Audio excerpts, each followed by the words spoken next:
According to research, aquaculture is fast becoming one of the most growing agro sector in the world, estimated at $163 billion. This week on the Ghanaian Farmer, we bring you highlights of a training program that was organized by CSIR in partnership with another organization, giving training to farmers, fish farmers, and other stakeholders who find themselves in the aquaculture sector to know the latest means and ways to test water quality and other things that are related when it comes to fish health and more. A very much important element that they need to put in place to help them meet the production demand of consumers.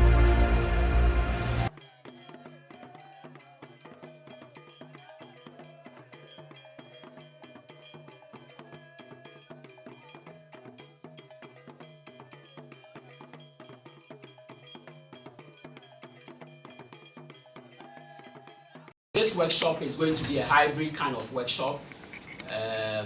I don't know if everybody is okay with the English language as it is, so that during the training itself, we blend it. The American is so be okay ne kasa ye ka poto kasa no. And yes, you be make sense no. Program the program is a hybrid one where we'll have a virtual section, and then we'll do the practical section as well from whatever we had studied or gotten from the virtual presentation. We'll start with some activities that were done as far as water quality sampling was done. We visited most of your sites. We started from the eastern region. We visited some sites within the eastern region, specifically the Akosombo zone, and then moved on to the Volta region, Sogakope areas, Keta, moved to Adan, to Central region. Greater Accra, we came to the Delta Basin. We came to Madame Olivier's place and Madame Lydia's place, a strong woman, Densu, Tokume, Delta. And then we collected samples from there and moved to the Central region, collected samples also from the Nakwa, Misano, went to Western region and also collected samples from there. So basically we are just to share the preliminary results with you. Often than not, we hear farmers and then aquaculturists saying that we collect data and then we don't give them feedback as far as the data that were collected is concerned. And so we want to just share with you basically what we have analyzed so far, and then also help you to understand how we do the analysis. Sometimes you hear farmers saying, oh, what they did, we don't understand what they were doing. So the science behind it, we wouldn't bother you so much with it, but we just want you to know how it is done. And then we have, fortunately, our professor from UK will be joining us virtually, and so we'll project it. We'll share the link with you. Professor Simon Jackson will join us from the UK, Melando Tech UK, with his team for us to do the virtual presentation on the use of the Bacterorix. Now, the Bacterorix is a device which we have, and I think it's one of its kind in the West African sub-region. Ghana is blessed to have the first set of this equipment, and so it helps us to enumerate the pathogen load in the water. So if you have water for aquaculture, it helps you to be able to determine that, okay, I have high levels of pathogens that can cause disease. I have less level of pathogen that may cause no disease as far as my fish production is concerned. So with those of us who are concerned with shellfish production, concerned with clams, concerned with the other tilapia species that are cultured within the brackish water, when I mean the brackish water, where we have the salt water and then the fresh water mixing together, the lagoons, the estuaries, these are areas that are green. We don't exploit this for fish farming. Ghana wants to venture into these areas and use them for fish farming. However, we need to know the ecological health. When we mean the ecological health, we mean that how good that particular area is for fish production. And so this particular workshop is just to help us to know the water quality parameters, and then also to help us know the environmental health parameters that are needed for fish production and how to analyze them. So basically that is what we'll be doing. The bureaucratic process, I want us to have a relaxed atmosphere. So I'm not going to use the formal way of doing things so that we can all relax and then enjoy the training workshop. We are not going to be scored. It's not like they are marking us. We are not in the university. If it's the university and I'm doing part-time or something, it will be like lecturing and doing it the formal way. But this, we want to grab knowledge. And this morning on Joy FM, they said, Ghana, we are doing tonatom. Do you understand what is tonatom? Madam, please let's clap for Madam Lydia. That is what we are doing. Tom, we get the knowledge, we buy, sell, buy, sell, buy, sell. And so when I was coming, I said, change your style of presentation. Don't do it the way book long things. Come and do it practical way, down to it. The essence is for the person to go home that know that he has learned something. He can grab something, come and talk big grammar, you do it nicely, and the people go home and it's like, he has just come for any of those workshops, then the person hasn't benefited much. And that is why we are here, where we are now. And so we want to take it step by step and make it a bit informal so that we can understand what we are doing. We are saying that the sector that you and I find ourselves in, which is the aquaculture sector, is one of the fastest growing agro sectors in the world. When you talk of income, when you talk of money, aquaculture is the blue economy. So when it's a blue economy, it means that the sector is seen as a cash cow, is seen as a place where there's so much money if you do it well. So not only in Ghana, but globally, all over the world. So the sector we find ourselves is a good sector. However, since it's a place where money is generated, a lot of people will come into it. And so as people are coming into the aquaculture space, we need to make plans and prepare for the increase that is going to occur as far as aquaculture intensification is concerned. And that is where the environmental issues come in. If our environment is not clean enough and it is polluted, we will end up not having the suitable conditions that will make your fish, your shellfish, your clams, and other aquatic organisms that we culture and we depend on to strive and grow. So we need to monitor the environment. If we have investors now coming in, we don't want them to come where our indigenes do not know what potentials that can be derived from the aquaculture space. So this is just to help us have a fair idea of what is in our water as far as the culturing of the organisms that we find in the water is concerned. And we have seen some figures there. In the US, you can see the amount of money they get from the oyster production. $87.5 million is generated annually from the oyster production. Now, for the clams, we have $73 million generated from the clams production. And these are all in Ghana, but we are not generating this money as expected in Ghana. And with some of the countries we see, they do what we also do here, picking. The only thing is that when they are small, they allow them to grow. Hello. So the sparks, the small ones, the seeds, when they are too small, they put them back. But you and I, when they are small, what do? We harvest them. And so once we harvest, 3 months or 4 months time, we won't get bigger ones.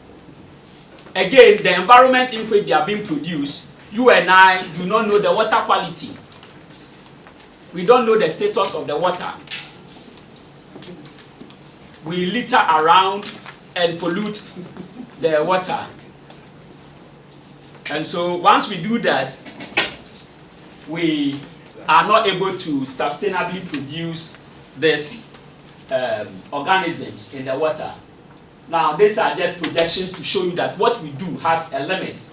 aquaculture production until 2017 was going higher until something occurred in 2018. And most farmers here knows what happened. You all know what happened, right? Yeah. What happened? I said we'll not use the formal way, so it's good. I like the way she. There was issue with disease.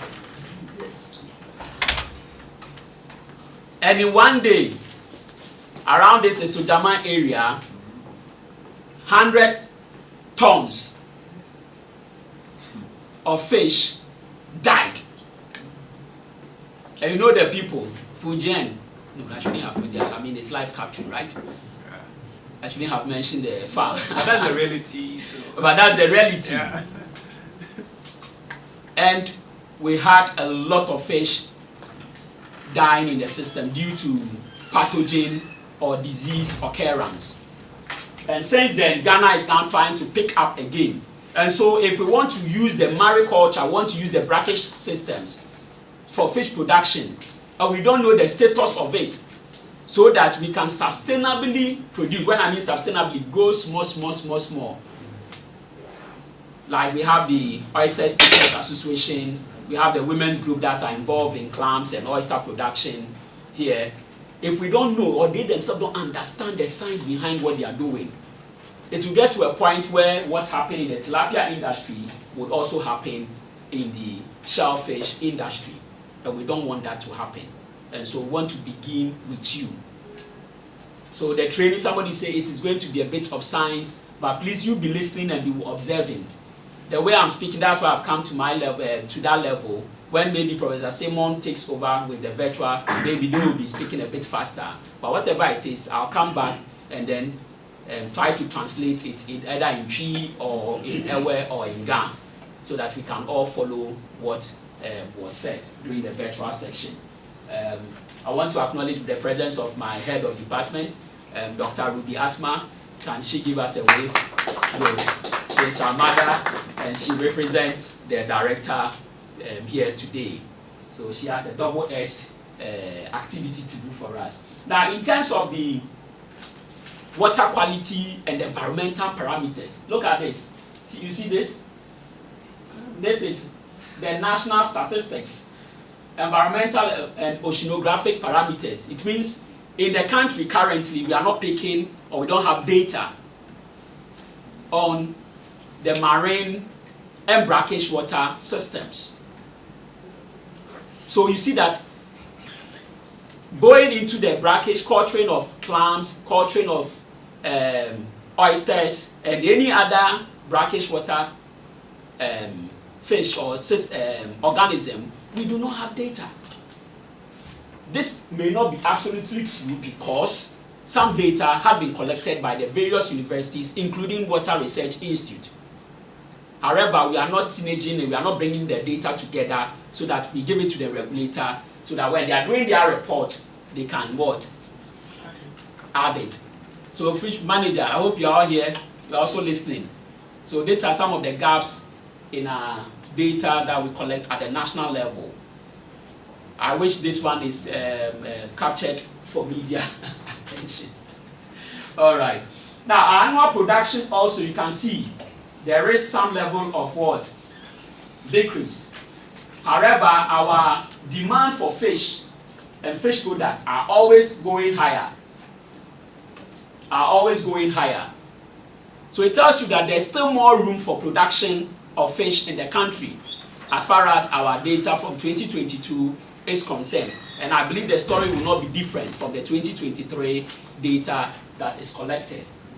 So similar thing happened with the 2022-2021 data that we have. You can clearly see our imports, the value of it, the amount of money that we spend, the forex exchange that we are saying that, oh, Ghana is spending so much, our dollar is high, and then it's also because we are importing more fish into the country, spending more money to get the forex, to get foreign exchange, when we are supposed to rather produce and sell so that we can get foreign exchange rather to balance our imports and exports.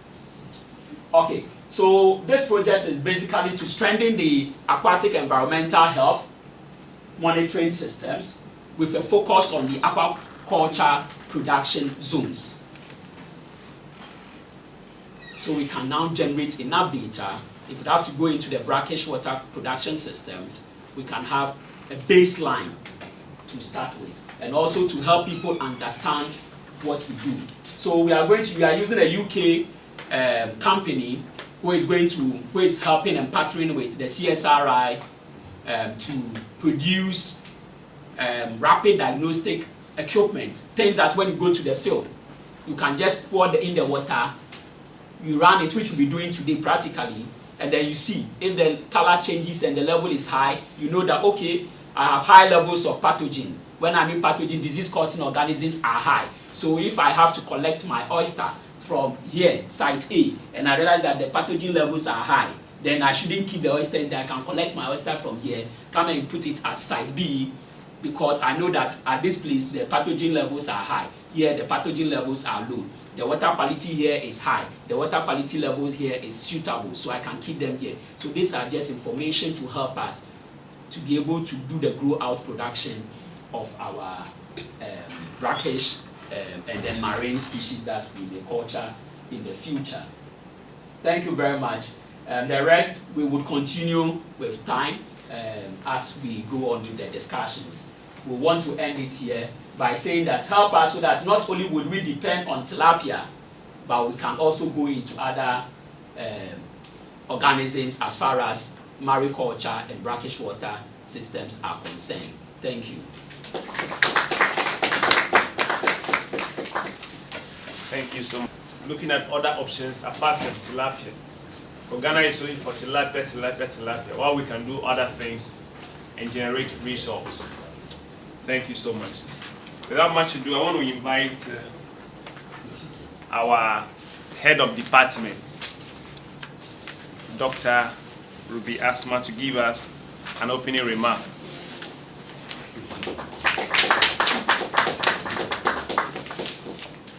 Ladies and gentlemen, and it's my pleasure to welcome you to today's workshop. So we are Water Research Institute, and I don't know how much you've been told already, but we have our main office in Accra, and over here we have our projects that are focused on aquaculture. And anyway, now in Accra we also have a few fish farms over there as well. Now the Water Research Institute has 5 technical divisions, one of which is the Fish and Aquaculture Division, which is organizing this workshop. But then we also have a Surface Water and Climate Division. We have Groundwater Division. We have Environmental Biology and Health Division. And then also we have Environmental Chemistry, Sanitation and Engineering Division. So they are all focused in various aspects of the work that we do. And it's my pleasure to welcome you to this workshop on behalf of the director.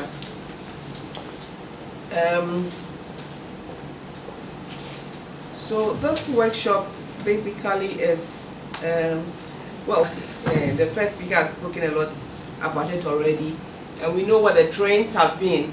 Our focus have been on the freshwater systems, but in other countries, the marine and brackish areas are playing very key roles in aquaculture development. There are areas that are culturing some of the species that we find in the marine area, and they are doing very, very well. We have spoken about it in Ghana for some time, and I think one of the challenges that has come up severally over the years have been the nature of our coastline, or the conditions along our coastal areas, being that some of the storms or the tides or the waves are quite strong. We don't have much of sheltered areas. But then in the midst of it, I know there are places in the western region that have been found to be quite sheltered and suitable, but we haven't been able to take the bold steps to take mariculture on. I know our auntie here has been doing oysters in the brackish area for some time now. I've promised to visit her farm for years now. And I'll also go. And they are doing very well. And that is what we want to be seeing other places come on board in regards to other species. But then one of the things that he mentioned, which is very relevant as far as this project is concerned, is the water quality monitoring issues. Recently we started a project in the northeast region. We are working in 4 communities. We have cage farms in these communities. And one of the biggest challenges we had before we started the project was water quality data. These reservoirs are there is no monitoring at all. There is nothing at all going in. So to start aquaculture, the first data we had was what we had to collect. And probably one of the reasons why we don't have this data is, like the first speaker said, the cost of it. Cost of monitoring can be very expensive, and so it has become a hindrance. And but what it's also doing is hampering development of these things. The projects we have in the northeast region, for instance, we just had to start with 1 or 2 water quality data, and then we thought it was fine. But when the rain set in, they realized that the data we took wasn't enough at all, because the water completely changed.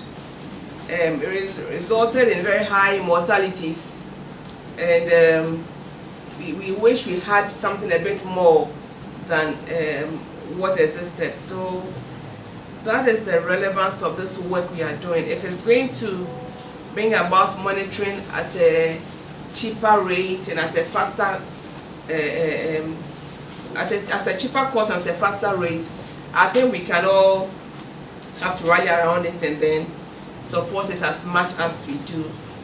So with that, I would want to say thank you for honoring our invitation, and let's make the program very interactive. Thank you. Thank you, Doc.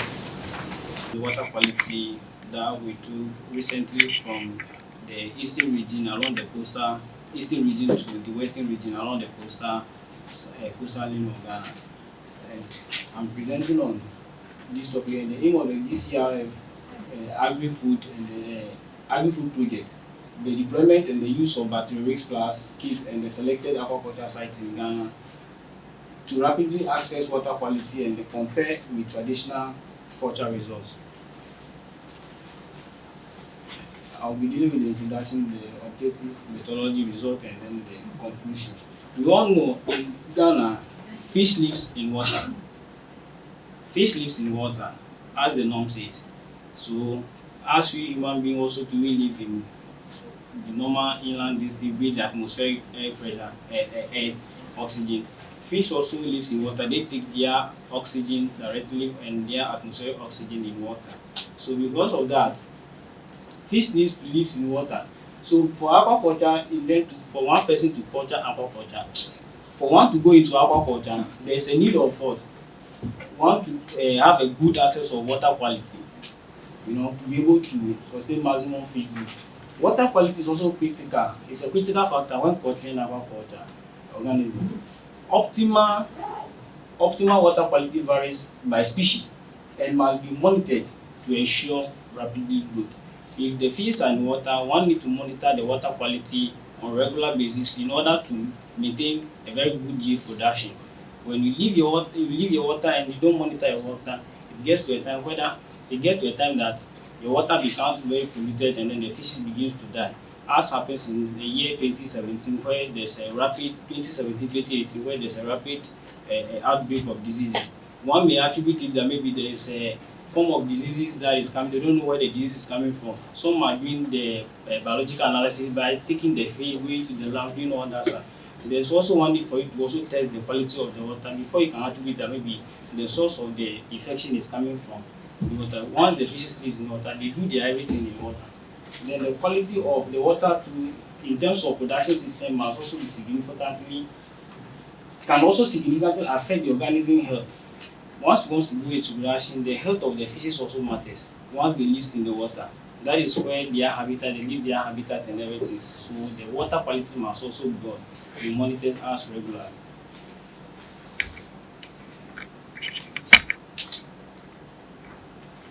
The main objective of the presentation is to determine the physiochemical water quality status of selected aquaculture sites in Ghana. Now, the methodology. We took our water quality parameters like the pH, the temperature, the dissolved oxygen, the salinity, and then the TDS were the main parameters that we do using the Bacteriorix, using the combo water quality meter, the version 860.31 for the testing of the water quality. The institute method is used once taking the water quality. These probes allow us to take the water quality without doing any lab analysis. Once you put the probe into water, it gives you all these 6 parameters. And then you'll be able to determine the quality of the water that is also available. So in the institute, this thing was also used.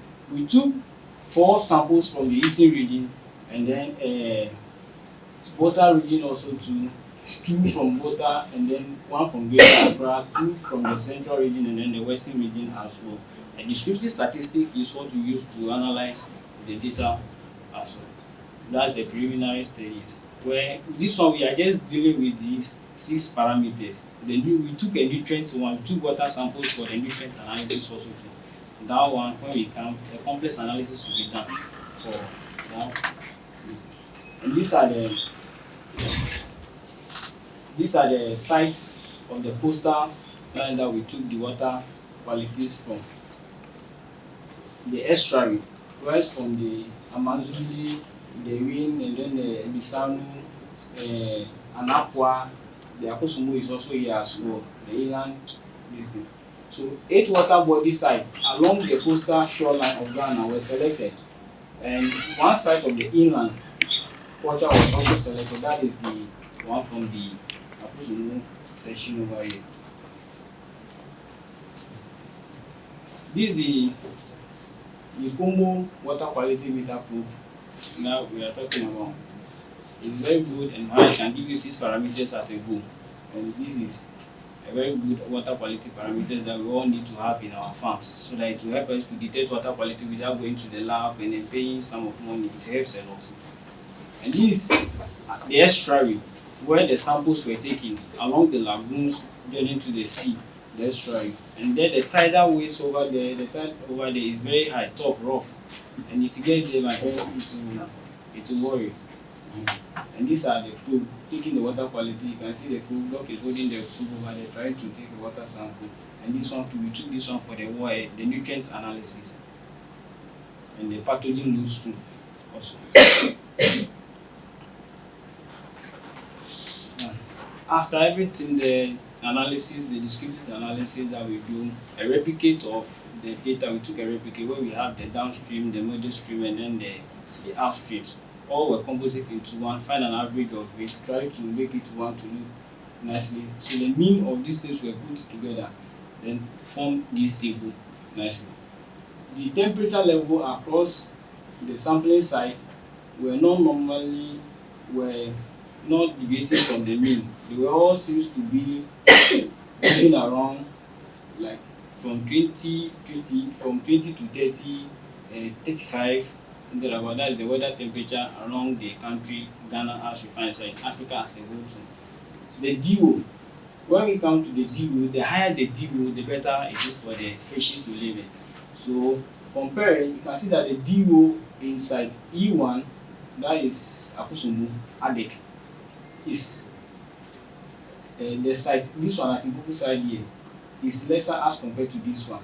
But the rest of the DO as compared to the various sites are very high. It tells you that there's enough oxygen levels when we want to go into brackish and then the marine culture, as are these places, will improve a lot. The pH level too. pH level from 6.5 to 8.5, roughly 9 there, is good for aquaculture production. But for site E3, we realize that we have alkaline of 10.9. That is very huge over there. So in terms of this, aquaculture production over here will not be advised in terms of production, but the rest are falling within the range of pH level over here. Then the TDS also too. You have a high TDS in terms of 36, 40 over here, but the rest are also minimal, are also lower as compared. The salinity, as we know, because due to the tide of the sea draining to the lagoons, some places when we go, we can see as high as 10.8, because during the sampling time that we got there, we realize that the sea try to pushes the lagoons far to the other extent. So this is the highest, as at the highest point in time where the sea was able to push the lagoons backwards. This is the salinity as at that level. This is the salinity that we got at this sampling site over here in the Volta region, sampling site 1. So compare this one to the highest we could get in this sampling site is C1, the sampling C1. That one will be around the central region, Amisano water sea district. That is where we got the highest salinity of 30.87 over there, which is very huge over there. Then the western region too, we have a 21.85 high salinity too also over there. Then the EC, electrical conductivity. We realize that along the eastern belt over here, the electrical conductivity increases from this side. But from the V to the electrical conductivity also reduces to 8.24 over here as compared to the other side. Now, comparing this to the HOW standard of shellfish production, we realize that the pH level, when it is 7.8 to 8.4, there's a possibility of shellfish production that can take some, as well as their respective oxygen over there too. That's the WHO standard as compared to the data over there. Now, conclusion: salinity level within this sampling site were higher. That's the Nakwa, the Keta Lagoon. That's the V1, and then the green estuary, W2. Marine fishes very high. Marine fishes such as grey mullet, shrimps, mangrove oysters, etc., can survive in this condition as their respective DOs were very high to compensate for the salinity levels over there. Because the way the salinity is already very high over there, these fishes can survive in there. The DO also too is also high over there, so the fishes can do well after that estuaries over there. Now the salinity of E1, E2, and then down to D1 and W1, that is along the eastern shoreline over here. We realize that it's lesser than the 0.05, that means it's low. So over there, something like catfish, tilapia, the bony town fish, the prawns, they can also do well at that sector over there. In all, by recommendation, by prioritizing good water quality in such areas of the sampling sites that we went, aquaculture operation can ensure a suitable production of health and nutrition of fish for human consumption at the marine inland sector. Thank you for your attention and presentation.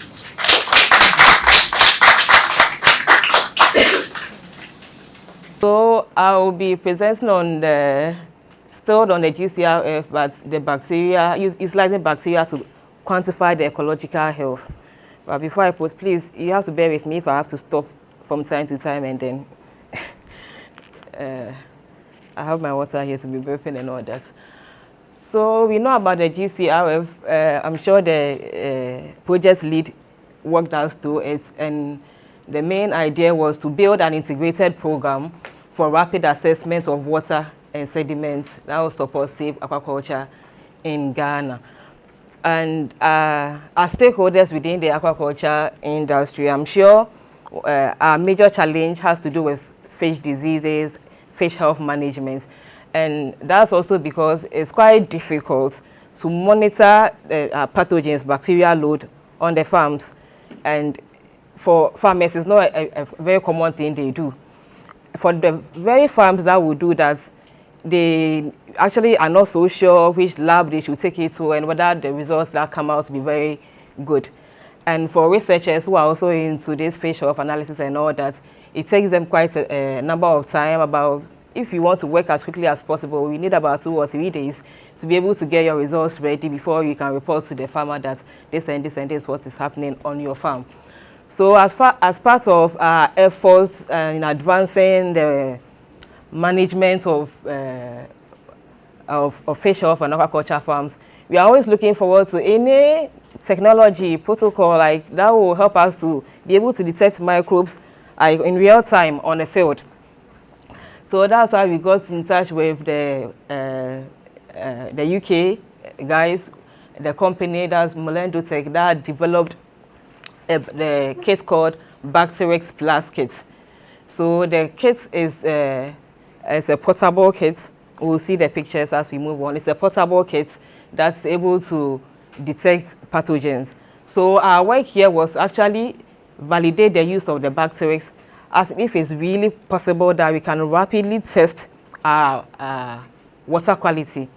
And also the second objective was to be able to train all stakeholders, even researchers, farmers, regulators, veterinarians, all the stakeholders as far as the aquaculture production is concerned. And so basically we're to demonstrate that by using this kit that was brought down by the UK partners, by using this kit, we'll be able to generate some useful data that will be able to tell the ecological health for aquaculture and the capture fishery size. Then with the data obtained, are we able to explore the linkages to ecosystem functions and services for improved food safety and security? So moving straight to our method, I'm sure Eric has already walked us through the process we went through.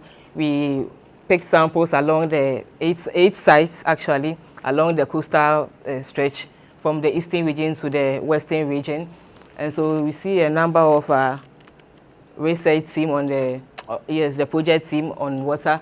We picked our water samples with 100 mils containers, sterile containers. We picked sediment samples with our grub, and we preserved them on ice, and then we worked on the field. This is the Bacterix kits.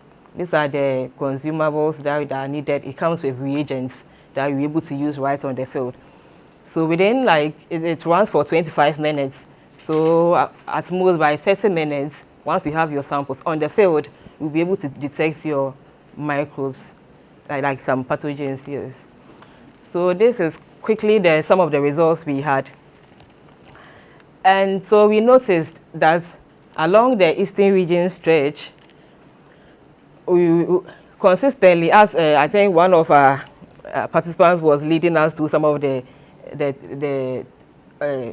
things we've been seeing most of the time, we noticed that we have higher pathogen load around within the mid and the downstream areas as compared to the upstream, upstream.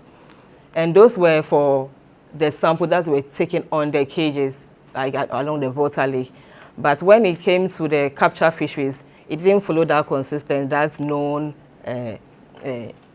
that's that which has been observed, that most of the time we have pathogen load quite higher within the mid and the downstream. It was not the same for the capture fisheries. We rather had it upstream for the capture fisheries.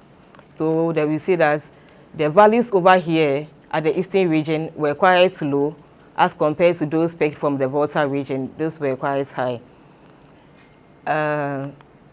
So we have, when we also came to the central region, we noticed that we picked samples from Greater Accra as well, which are also not quite bad. But then the central region, we had very high values over here. That is at Nakwa. The values were very high. But the second site at central region was quite better, was quite low. And with the Nakwa, we also noticed that in actual fact, we had very high human activities along the coastal environment. So it was actually not surprising that the values here were so high. And when we moved on to the western region, the values were also quite low for the first site. But the second site also had a very high value, about 24,000 plus of pathogen load. And for this site, we sampled from an estuary and a pond. There was actually a mariculture being undergoing over here. And the values at within the pond was very high as compared to that on the estuary that was adjacent. So you see the two ponds over here were recording very high values as compared to that of the estuary. So then usually that's expected within the aquaculture environment. You usually expect that the microbial load will be very high.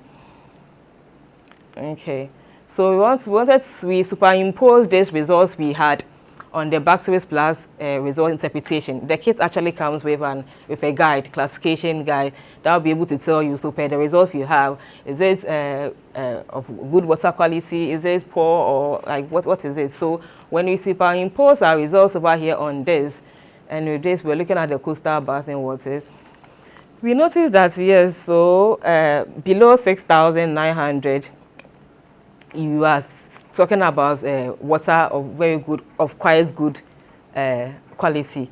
So for most of the samples that were taken, they were okay, apart from we have this value over here, which was, as I mentioned, around the Volta region. Then we have this value, which was also higher within the poor quality range, but then medium risk. Like we had this value within the poor water quality range, but then this was of higher risk. So that's what we noticed, that yes, the water quality was ranging between poor, good water quality, medium water quality, poor water quality, and then of high risk, and poor water quality of medium risk.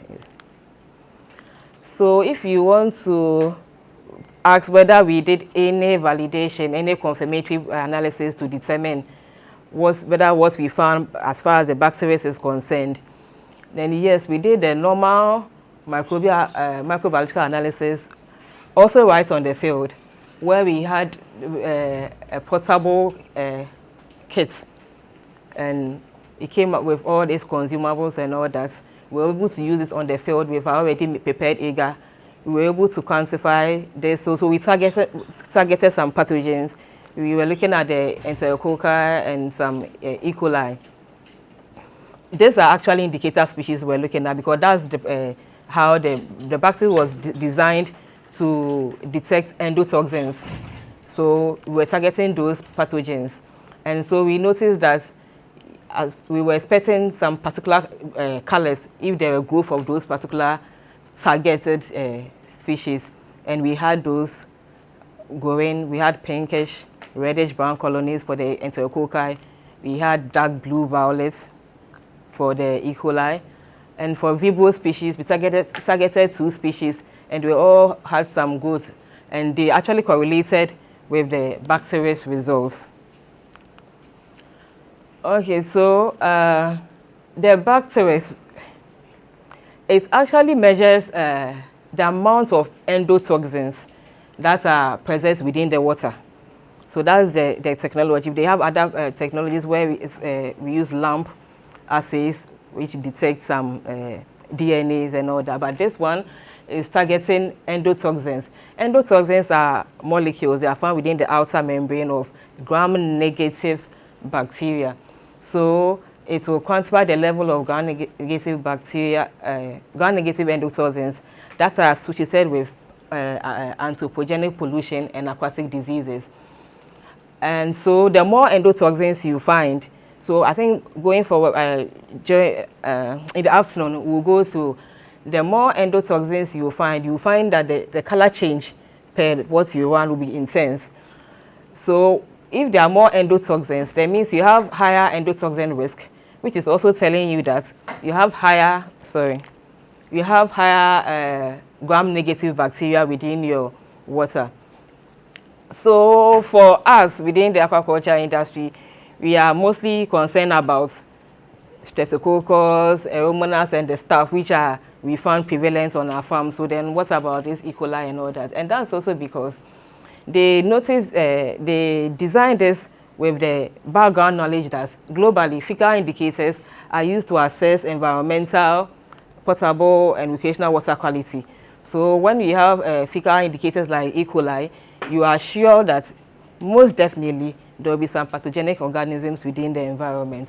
So it was quite easy not to assess all pathogens because, of course, you cannot detect all of them. But once you target the indicator species, it can tell you the possible pathogens that will be found within your environment. So now the question is whether they are low or they are high. But for us, we were to validate the use, whether this is rapid enough and whether the results you are getting is good, is reflective of what we are having. But for me, I think as a farmer or any researcher, if you are using this kit and your values you are getting is falling out within the even good quality range, you can as well, and if it's falling within the good water quality range, but then you're having disease symptoms, clinical signs of diseases, it means that you as a farmer, you are going to work with that value because we know that it is not, and take the necessary measures, it is not bacteria or pathogen alone that determines the cause of disease on your farms. So if per your value you are saying is still quite good, but then you are still seeing clinical signs, and it tells you that you have to take the necessary precautions as far as other parameters are concerned. If there are other stresses that you need to take care of, then you do that as well. So in conclusion, for us, our objectives were met. You were to validate the kit and whether it is rapid enough. And yes, it was rapid enough in detecting our pathogens. And were we able to determine the ecological health of our water bodies? Yes, we were able to determine because as far as the eastern region was concerned, the water lake, we noticed that the ecological health is relatively good as compared to that of the central and the western region. And so for as far as this kit is concerned, we could easily recommend that as a particular area, the second site, we can easily recommend that this site, the western region, where we had very low pathogen load, could be recommended for shellfish because that was our target. We're looking for areas that we could easily culture shrimps or the shellfishes that we talked about in the introductory statement. So we could easily tell that yes, these areas are of good water quality as far as the bacterial load is concerned. So thank you.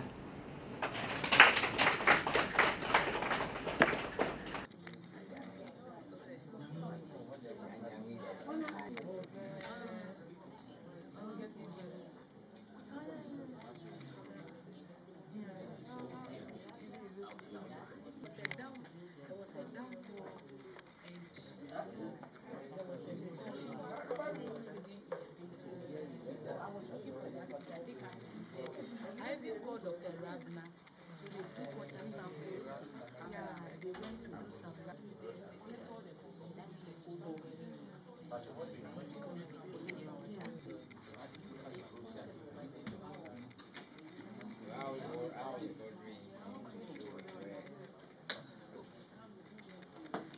Please, let's come this way. Bring your sample. Let's all gather around it. We'll do the chemical.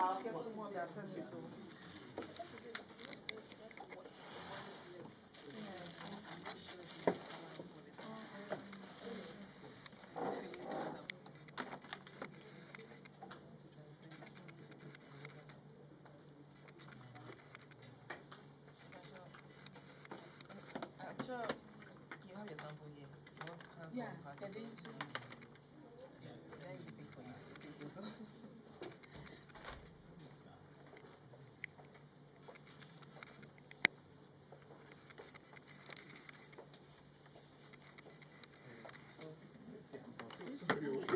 Sorry.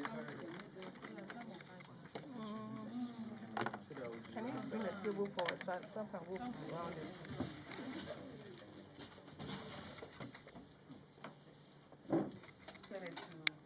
Once you take it, you put eye in.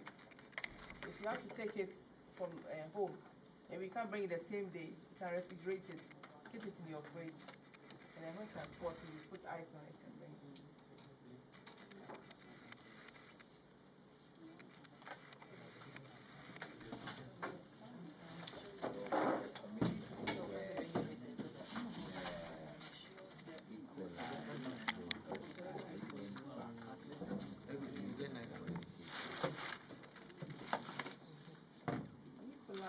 There are several sources. I don't know the extent of pollution, but Nicola is from what's it called? Physics. Fecal matter. And it's not only from humans, it can also come from animals. It depends on the conditions around the place.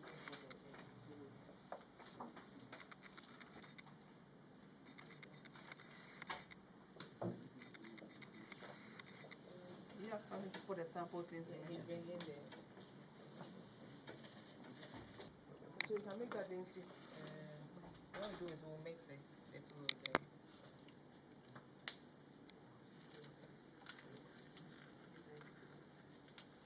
See the way you lifted the cup, it's bacteria, it's contaminated the cup already.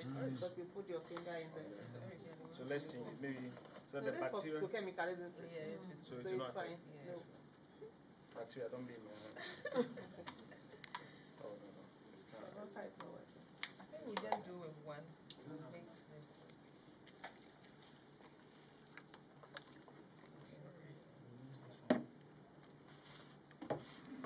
It's mixed for the same sample, from the same place. And that's why. But if they are from different places, they wouldn't have mixed them.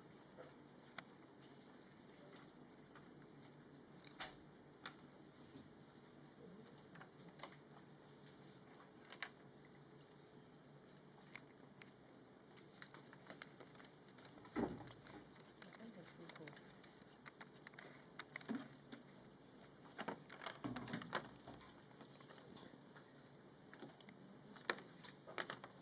Let's go a different person.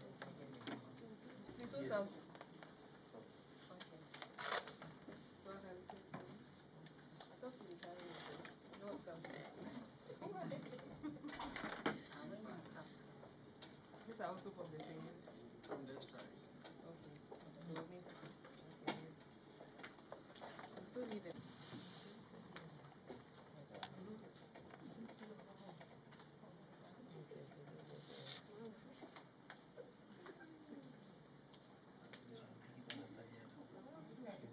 Okay, all fit. So please pick a paper and write to the Hold on, let's be ready with the paper.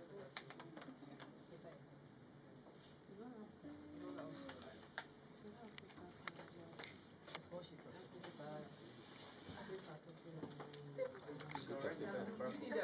Yes, it's okay. Let's come in.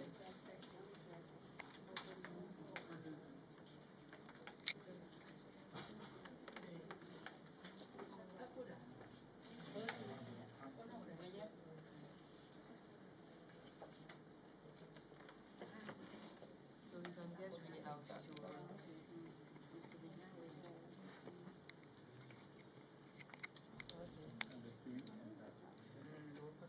You can fit all, you can just do two and then do the other one.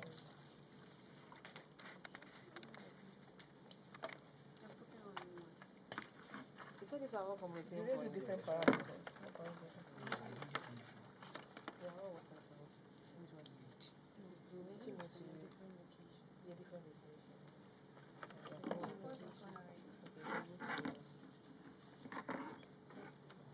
No test too much. Ada is change it.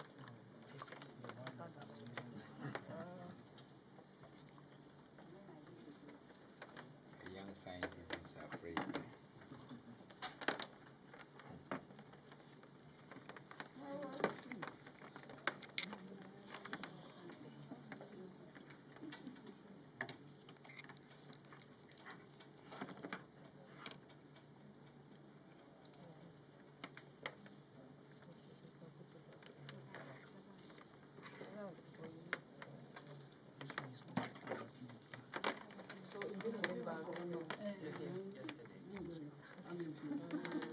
So for the results, it depends for the protocol. That's fine. It means that for the results we'll be getting, it will be accurate. So, but this one is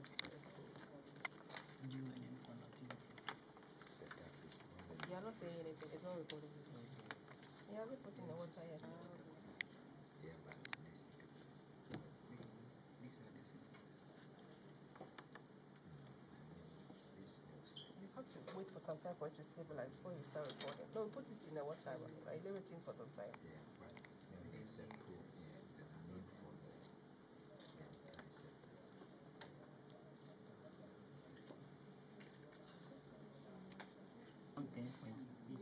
So you normally have to keep it for some time. And shift it with temperature is 21.5. Okay, it's cold. TDS. It's 20. TDS. Who is recording? TDS. Say 11. TDS. GDS. 20.0. PPT. TPT. DO. 10.7. It's 10.7 now. Yeah, it's 10.7 now. Yes. Yeah. And then temperature 21.7.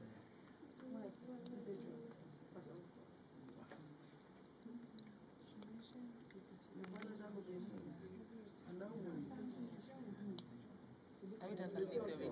It says PPT.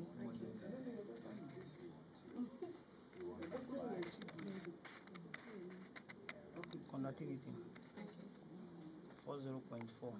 40, that's 40.4. And it's really on after the disease issue.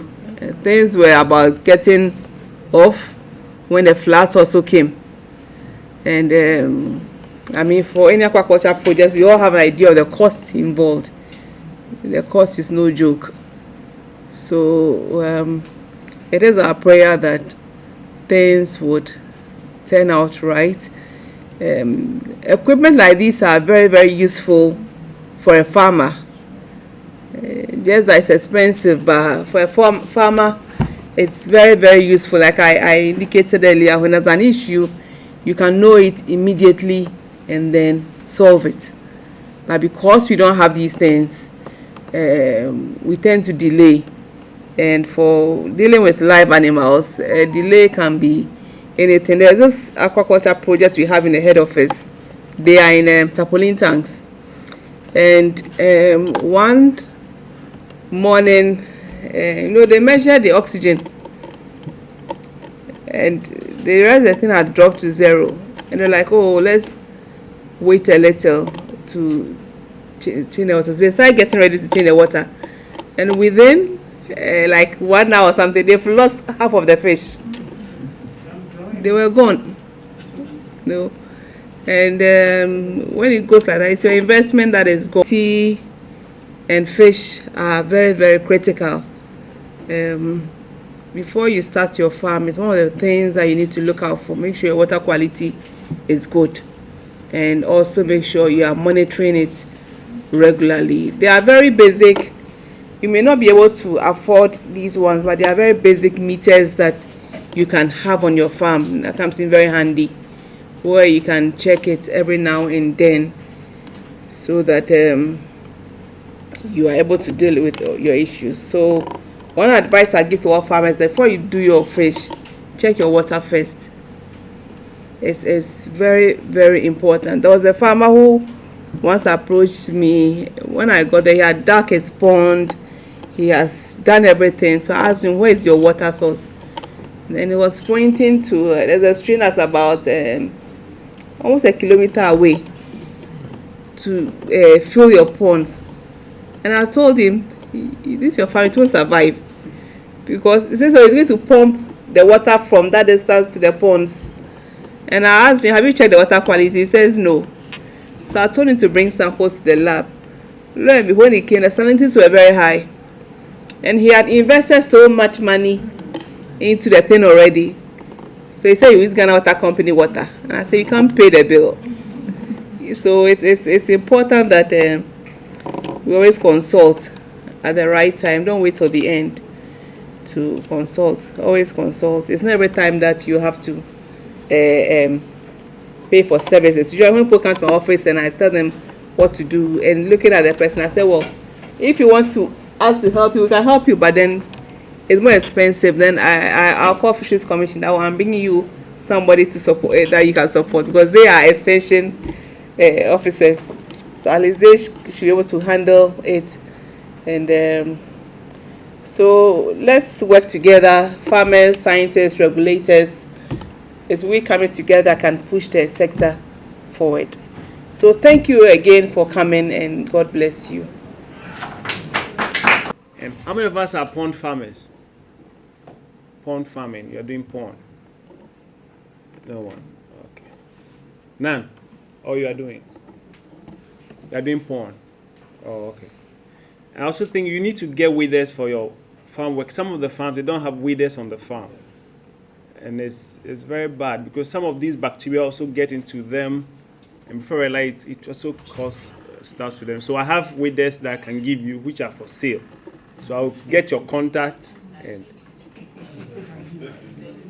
thank you so much for coming.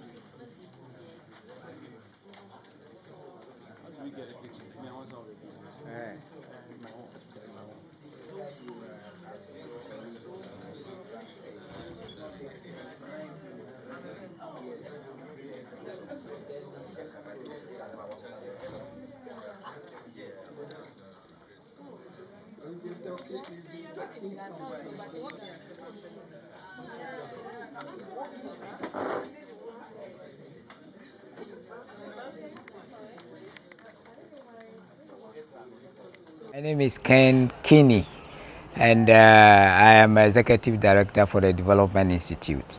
Development Institute work in coastal communities, and we are promoting fish farming. So this particular project or this particular training has opened our eyes to know that we need to support communities to do physiochemical analysis for the water they use in their ponds, and also how to be able to using the new test to be able to assess pathogens in their own fish ponds. So for us, the most important thing is to be able to try and support communities to acquire this particular equipment so that they can use it at a broader level, because it is expensive. One farmer may not be able to acquire them. So working with Fisheries Commission and probably the District Assembly, we can try to help them set up. One of the critical things that these equipments will help us is about the fact that we are setting up a citizen science center in the community. So it will help in the general sanity of the communities besides the issues of fish farming. And we hope that a lot of these trainings can continue in course of time. Thank you. I'm Olivia Maupomo-Hove from the Fisheries Commission, Gasau Zone. There's a training that is awakening our work as extension officers. As an extension officer, our paramount work is to help farmers or stakeholders to get the best out of their produce and to minimize losses. For that matter, pathogens are things that we cannot do without as we deal with living things. And to do physiochemical tests in our farm, this kit is going to make our work very easy. Each Fisheries Commission can get every zonal officer or every zone with this kit, so that our work immediately we get to a farm that have a problem, we can help it by just conducting a test on the farm. We need not to take it to the lab. That will take days before we will get results. And this kit is going to make our work, and we are going to get confident when we get to farm to rectify problem. And I pray that even the assemblies will also be able to support in a way, because the kit is very expensive.